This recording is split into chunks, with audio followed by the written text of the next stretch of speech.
Hi friends, welcome to my channel. Jayadev ఇంటికి వచ్చిన మేనేజర్స్ని, వివేక్ని office files చూస్తూ తిడుతూ ఉంటాడు. ఇదేంటి కంపెనీ లాభాలన్నీ ఇలా ఉన్నాయి, నష్టాల్లోకి వెళ్ళిపోతుంది కంపెనీ ఆల్రెడీ అంటూ మేనేజర్స్ పైన, వివేక్ పైన అరుస్తూ ఉండగా మిత్ర అక్కడికి వస్తాడు. ఇక ఏమైంది డాడ్ అని అంటూ మిత్ర కూడా కంగారుగా ఆ ఫైల్స్ చూస్తూ ఉండగా, ఏంటా మన కంపెనీ నష్టాల్లోకి రాబోతుంది, లాభాల మాటెరుగు, అమౌంట్ కూడా నిల్గా ఉంది కంపెనీలో అని అంటూ, ఇప్పుడు ఒక్కటే మార్గం, నువ్వు జేఎంఆర్ గారి ప్రాజెక్ట్ ఓకే చేసి టేకాఫ్ చేయడం తప్ప మరొక మార్గం లేదు అని జయదేవ్ నందన్ మిత్రతో అంటుండగా, ఈ మాటలన్నీ వింటున్న దేవయాని, మనీష షాక్ అవుతూ ఉంటారు. ఇక రూమ్లోకి వెళ్ళి మిత్ర లక్ష్మి మాటల గురించి ఆలోచిస్తూ ఉంటాడు.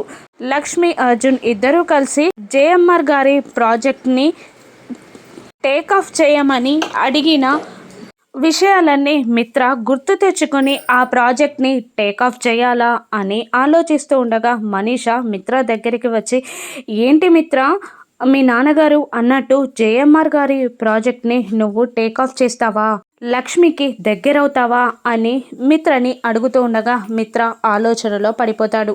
ఆ ప్రాజెక్ట్ని మిత్ర చేజెక్కించుకుంటాడా, లక్ష్మితో కలిసి వర్క్ చేస్తాడా, లక్ష్మికి మిత్ర దగ్గరవుతాడా, రాను ఎపిసోడ్స్లో చూద్దాం. Thank you for watching.